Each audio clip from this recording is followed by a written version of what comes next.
이제 101호의 비밀이 밝혀집니다.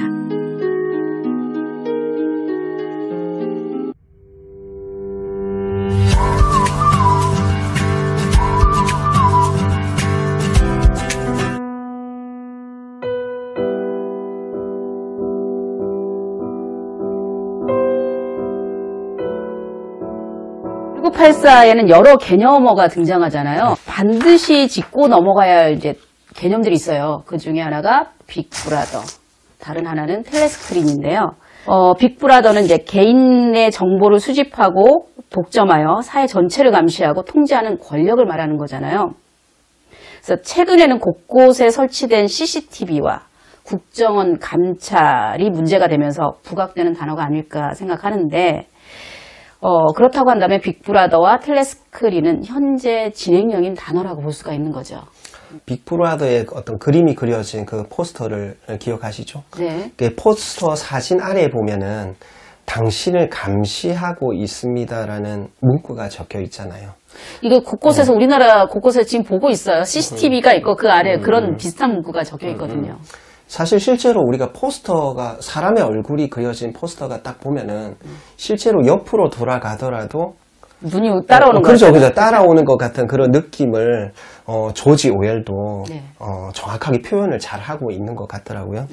네. 저는 여기서 이제 푸코가 그 언급했던 파놉티콘이라는 네. 그 개념을 떠올렸습니다. 그 감시와 통제가 심한 곳에서는 자기 검열이 그렇죠. 필수잖아요. 검열이 심한 곳에서는 또 자유가 또 없고요. 네. 혹시 길 가다가 이렇게 거울이 없을 때 차창 유리나 아니면 가게의 어떤 유리를 이렇게 들여다본 적이 있잖아요. 많죠. 늘 그렇죠. 그렇죠. 저도 이제 그런 저의 모습을 이렇게 많이 이제 보기도 하는데, 그 이유는 아마 남자라면은 남대문이 열리지 않았을까 하는 그런 생각들. 1984에서는 텔레스크린으로 우리가 다 누군가가 지켜보고 있기 때문에 그런 행동과 말을 해서 들키기라도 하면 바로 어디로 가죠? 사랑성으로 네. 들어가게 되잖아요. 사랑스러운 곳이죠. 예. 윈스턴과 줄리아도 아마 그런 운명이었던 것 같습니다. 조지 오웰이 텔레스크린이라는 장치를 이렇게 생각해냈다는 것 자체가 전 너무 놀라웠거든요. 왜 그 당시에는 결코 생각할 수 없는 아이디어일 텐데요.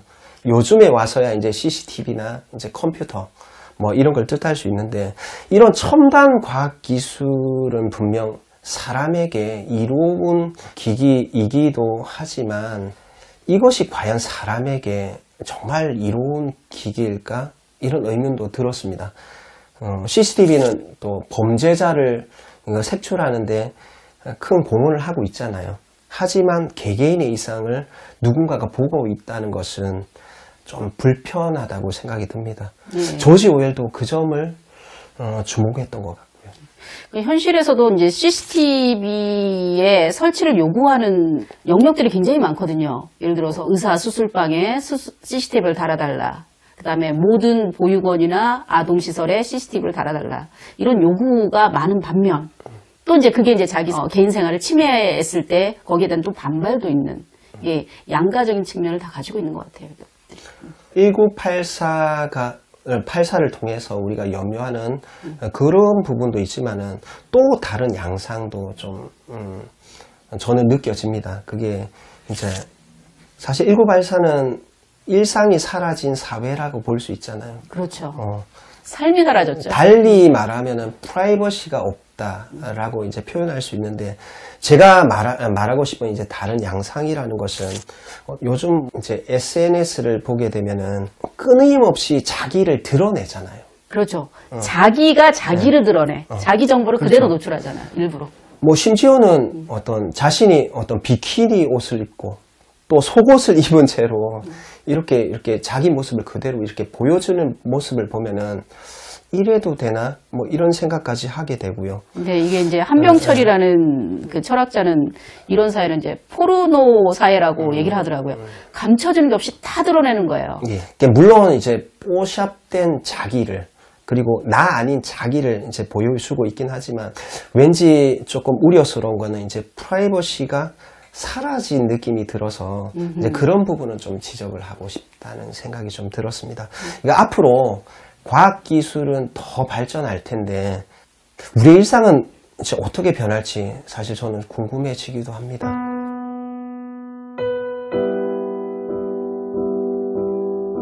이 이제 독특한 개념 중에 하나가 이중사고라는 개념이 계속 나와요. 그죠? 슬로건도 그렇고. 그 이중사고라는 말을 어떻게 이해하셨나요?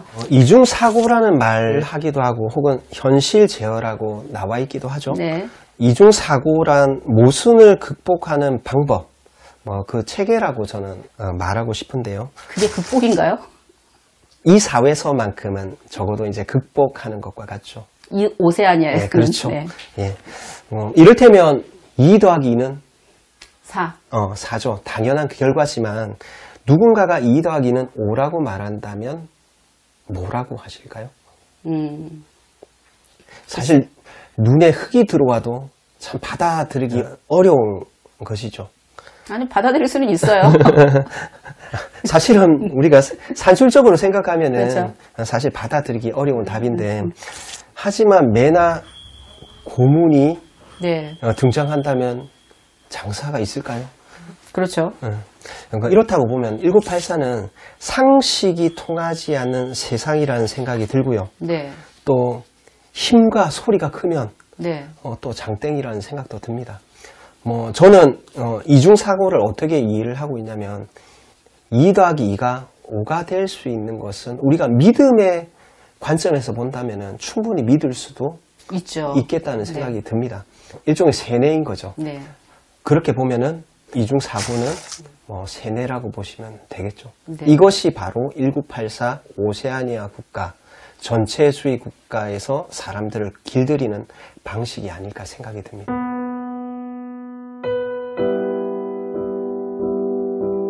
인물에 대해서 얘기를 좀 해보겠습니다. 먼저 윈스턴부터 얘기를 좀 해주시겠어요? 1984에서 윈스턴 스미스와 같은 사람이 전체주의 국가에서 또 나올지는 모르겠습니다. 네. 윈스턴은 1984에서 로맨티스트가 아니었을까 저는 생각합니다. 네. 그는 일기를 쓰죠. 그렇죠. 그리고 과거를 추억하죠. 네. 그리고 사랑을 하죠. 네. 뭐 이 정도면 감성이 풍부한 사람 아닐까요? 그 안에서는. 네. 하지만 그런 행위는 이제 이 전체주의 국가에서는 금지된 것이죠. 네. 저는 이게 정부에 대한 반기, 반혁명으로 이것을 느꼈는데 금지하는 것을 행동함으로써 정황한다고 저는 생각을 했었습니다. 특히 저는 이제 주목한 것이 이 윈스턴이 끊임없이 일기를 적어요. 네. 윈스턴이 근무했던 것이 진리성이잖아요. 진리성에서는 과거를 조작하는 것이잖아요. 무언가를 정확한 사실에 근거해서 적는 것을 금지하는 것이잖아요. 그런데 이제 이 윈스턴은 그 반대되는 행위를 하거든요. 그 자기가 느꼈던 그 하루에 대해서 그 사실에 근거해서 경험의 바탕으로 해서 적어나가는 작업을 하고 있잖아요. 네. 이제 그것이 아마 더 이 전체주의하고 다른 인물이 되는 길로 나아가지 않았나라는 생각을 하거든요. 자아반성적인 인물이잖아요.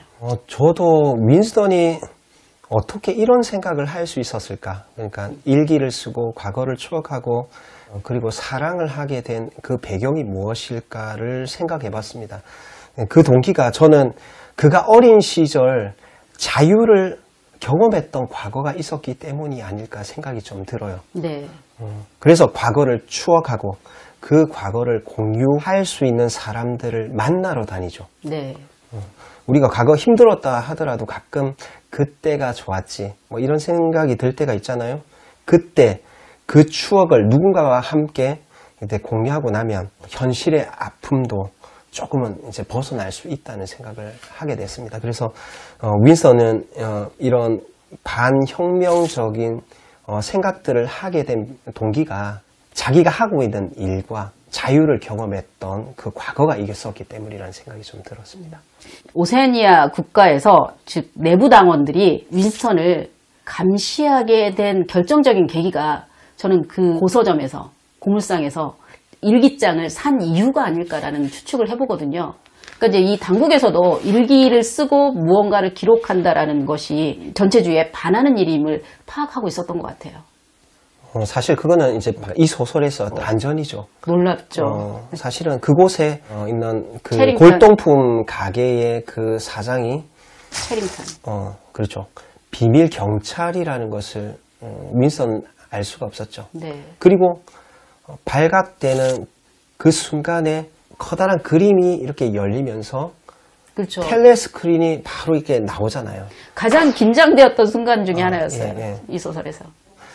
또 하나의 반전은 사실 반혁명을 증오 주간에 오브라이언과 이렇게 눈을 마주치는 순간이 있었는데 네. 그때 오브라이언 역시 반혁명을 꾀하는 사람이라고 생각했었는데 나중에 알고 보니 그 역시도 국가의 핵심 당원이었던 것으로 이렇게 밝혀지잖아요. 그러니까 믿을 수 있었던 인물들이 사실은 다 자기를 감시하는 인물들이었어요. 그죠? 네, 이 책에서 보면 이제 믿었던 관계들을 파괴하는 장치들이 많이 나와요.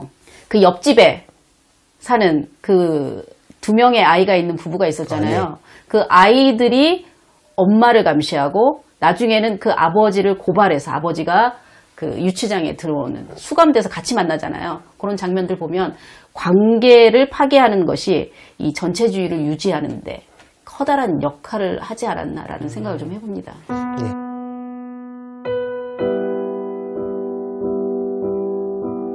줄리아 굉장히 좀 사랑스러운 인물이었거든요.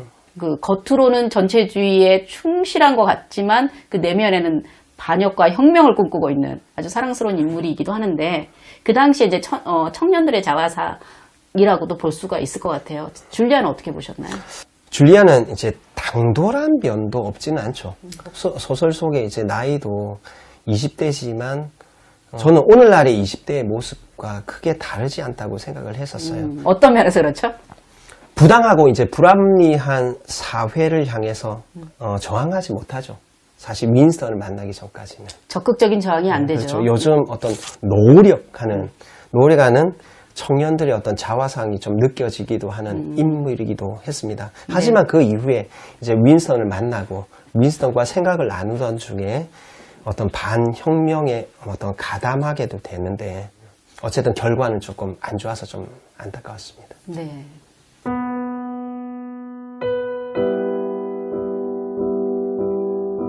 그 후반부로 달려갈수록 점차 읽기가 좀 힘든 장면들이 많이 나오잖아요. 예. 고문하는 모습 많이 나오죠. 그렇죠. 정말 이렇게 페이지가 잘 안 넘어갔어요, 저는. 가장 인상 깊었던 장면 중에 하나가 101호예요. 101호는 사람마다 고문하는 방식이 다 달랐던 것 같아요. 그 사람이 가장 공포스러워하는 것으로 인해서 정말 마지막까지 남아있던 것을 다 뱉어내게 하는 그런 장소였던 것 같은데 결국 101호를 경험하고 나서 줄리아를 내놓잖아요. 저는 선생님한테 질문하고 싶은 게 선생님에게 101호는 뭘까요? 윈스턴에게 101호는 쥐였다면 선생님에게 101호는 무엇이었을까요? 예, 선생님의 질문이 참 재밌는 것 같아요. 그 질문은. 그래요? 예. 제가 참 곤충을 좀 싫어하거든요. 아하. 특히나 저희 집에 정말 많은 곤충이 뭐냐 하면 개미거든요. 사실 작은 개미들이 집안 곳곳을 이렇게 점령하고 다녀서 그것만 보면 순간 이게 쭉쭉 눌리게 돼요. 이게 습관적으로 선생님을 고문하기 위해서는 개미만 갖다 주면 되나요? 개미가 좀 심각하죠, 저한테는. 알겠습니다. 예. 선생님은 좀 어떠세요? 저요? 저는 화장실에 변기가 뚜껑이 닫혀있을 때 제일 공포스러워요. 의외인데요. 네, 이게 여행 경험에서 이제 나온 트라우마 중에 하나인데, 이제 중국 여행을 갔던 경험이 있는데, 거기서 굉장히 이제 충격적인 화장실 장면을 보고 나서 그 다음부터는 그 뚜껑이 닫힌 변기를 보면 일단 움찔합니다. 그렇군요. 네. 근데 이게 101호인지는 모르겠어요, 저도. 101호가 사실 사랑성에 들어온 어떤 사람들이 마지막으로 고문을 당하는 곳이잖아요. 그렇죠. 윈스턴이 가장 무서워하는 것이 바로 큰 쥐였는데 그 쥐가 담긴 상자를 윈스턴의 머리에 이렇게 씌워버리잖아요. 근데 윈스턴이 그 쥐를 무서워한다는 것을 고문하고 있던 오브라이언은 어떻게 알았을까요? 텔레스크린이 있었잖아요. 7년 동안 감시했대잖아요. 예, 그렇죠. 그 점이 저는 좀 이렇게 눈에 와닿더라고요. 지금 중국에서는 뭐 CCTV가 모든 사람들을 이렇게 알 수 있을 정도로 감시를 한다고 하는데 그런 세상에 우리가 산다 그러면 정말 끔찍하다는 생각이 또 들기도 합니다.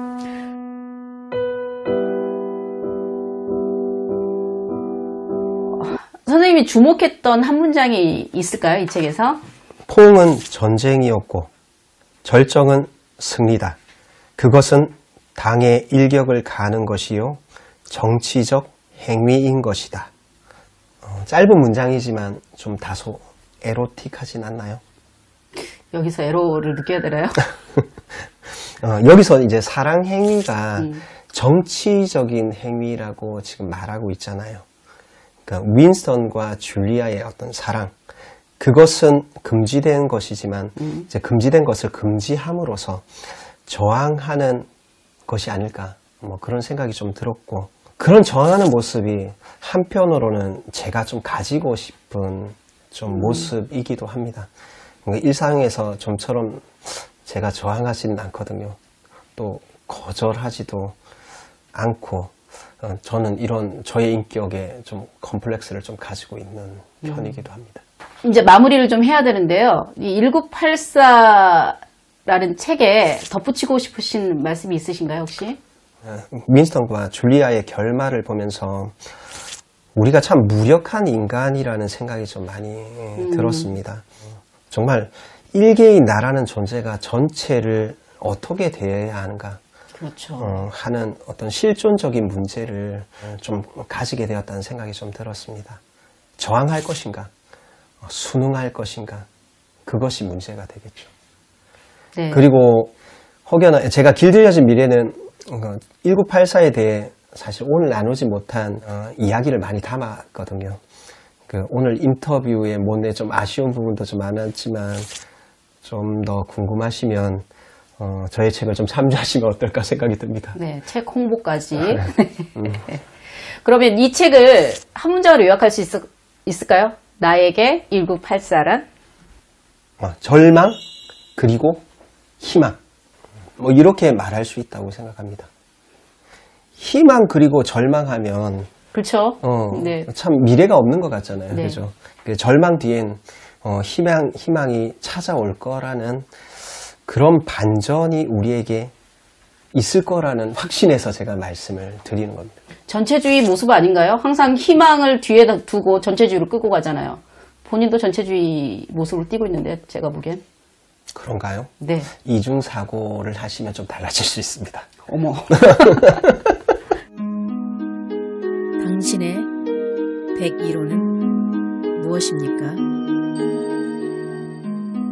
여기는 인문숲입니다. 이 영상은 지역신문 발전기금의 지원을 받아 제작합니다.